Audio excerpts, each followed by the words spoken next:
Hi there. My name is Kimberly Inez Mays. I demystify technology for coaches and speakers so that they can generate and nurture leads with marketing automation and AI. And in this video, I'm going to ask you a question. Does yours sales funnel suck? And I don't really mean that in a really negative way, but I needed a kind of a clickbaity title or a question, something provocative, but I don't mean it in a bad way. And before I go into why a sales funnel might suck or not be as effective, I do want to ask, if you're watching live, go ahead and put hashtag live. And if you're watching the replay, go ahead and put hashtag replay. I read all comments. So if you have any questions, feel free to put them in the comments because I read and respond to everything. Also, if you find this content valuable, please like and share because sharing is caring. Now let's get into it. Does your sales funnel suck? And I know that this is a loaded question. You're like, what? I don't even know if I have a funnel. And if I do have a funnel, how do I know that it sucks? Well, you may not know right away. So right off the bat, if you don't know if you have a funnel or not, think about this. Do you have a way to generate brand awareness, bring people into your ecosystem, whether that is a lead magnet, an event, a course, a book, or any kind of low ticket item? Do you have a way to progress that person to the next level, the next thing in your suite of products and services? And do you ultimately have a path for your clients to go down? That is essentially what that funnel is. It's a path. And a lot of time, what I see business owners doing is trying to follow someone else's path instead of the path that makes the most sense for their business.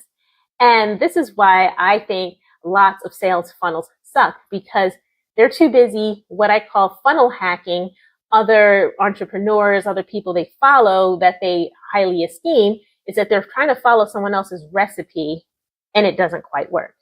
So without getting into really specific examples, I want to show you what this might look like. So I've been doing this for a couple of years now, and I've been doing websites, landing pages, email marketing campaigns, you name it. Now more into the AI space, we do that as well here. But what I am seeing is that when I have clients who follow a lot of people, it's very easy to have that comparison paralysis where you're like, is this good enough? Is what I'm doing the thing I'm supposed to be doing? Because I see her or him over there and they have this thing where they're making this kind of offer and they are having this many pages in their funnel, or they are like, doing this thing over here and they have these 5 services and, their colors are this way and they have glitter on their pages and things like that. So you can kind of get the idea, right? There are just too many things that they're focusing on that is external to their goals, their vision, and their mission. And ultimately, they're taking their eyes off their own leads and off their own audiences and putting it onto another business. And this is dangerous because, number one, you want to really understand your audience. You really want to understand their pain points, what they're looking for, how they consume content, where they're showing up, what their activities are, what their attitudes are. And this takes time. It's not a one and done thing. It's not like you can just take someone else's process, plug it in. It's like, okay, well, now it works, or now it's good enough because now I look like this other person. I sound like this other person. I have the same products as this other person. It doesn't quite work like that. You have to do the foundational work of really understanding your audience, really understanding how your programs, products, and services play into the problem or the ultimate transformation that you want for these people, and what they are telling you what they want and what they're going to respond to next. And you need time and data for this. So I think that if you're just getting started, the best thing to do is to start out with a very simple funnel that has no more than like 3 steps, 3 things for people to do, because your funnel is going to change over time. And why I see so many funnels not working is because they're built off templates. And I see these templates everywhere. I see, for example, one time I was building a funnel for someone and I looked at a template that they wanted to use, and this template was just trash. It didn't make any sense. It didn't make sense for the business, because when I looked at the template, it had a sales page and it had a one-time offer page and it had another page with like 5 buttons on it. Then it had another page and another page. And I was genuinely confused on, number one, like what the template builder, whoever built this template, what they thought people were going to use it for. And then number two, why this business owner wanted to use this template in the first place, because the design, the layout, the calls to action, everything were so bad that it didn't even fit the offer in which I was designing it for. So I did not use it because, I do provide a lot of that pushback where I'm like, if this is not good, I'm not using it. So I ended up building a custom one with only 3 steps instead of 10 steps, because nobody wants to click extra buttons that they don't have to. And if you give people extra things to do, you decrease the likeliness of them doing it. So when you're first starting out, think about where people are finding you, what problem they're having, or what solution do they want, and then ultimately decide what does that next step look like for them, and how do you generate interest in that next step. And don't have too many steps all at once. Things take time to build out. It takes time to build out, analyze, understand what works, what didn't work, go back, tweak, and adjust. Then you can build on these extra pages. Then you can get fancy, like your favorite influencer, or if you're looking at this author, speaker, coach over here, and this person who's been doing it for 20, 30, 40, 80 years, you can ultimately get to that point where you look and feel like them, but you have to follow and use your own path, if that makes any sense. So don't be afraid to start small. You can ultimately be very successful with a smaller, shorter funnel that is definitive, that speaks to what your ideal clients want.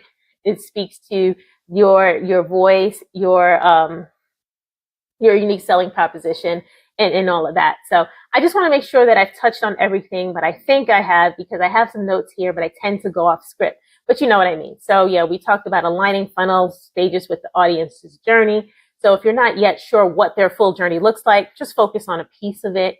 And then just make sure that you target, and be very clear on who you're targeting.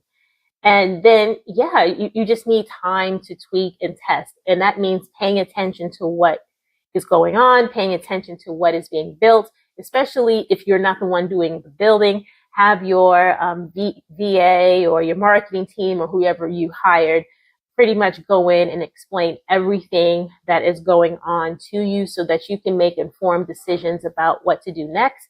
Because remember, you're in the driver's seat of your own business, no matter what you decide to do. If you decide to build things yourself, if you have a team, or if you have a contractor or a VA, it's really important that you understand these important technical concepts. And then, speaking of understanding important technical concepts, I want to just tell you about the Automated Thought Leader Academy. So in this academy, we do just that. We break things down very easy for you to understand. I break things down very easy for you to understand. So if you're trying to understand what a marketing funnel looks like, how to grow your list, how to grow an audience, how to create content and use AI appropriately, it is something that I have put together specifically for coaches, authors, speakers, consultants, influencers, digital thought leaders, whatever it is that you like to call yourself. If you're an online service-based business, this is something that you cannot afford to sleep on, this knowledge, because knowing how things work is crucial, no matter if you're doing the tech or if you're not doing the tech. And I understand how valuable your time is. So it's not one of those things where you have to spend hours in front of a computer on Zoom or anything else like that. It's literally quick wins. How do you build a page? How do you build a confirmation page? How do you identify next step? How do you do some basic groundwork so that you can set up a CRM, or even understand what a CRM is in the first place? How to delegate work, how to know the difference between a website and a landing page, how to connect and integrate certain systems.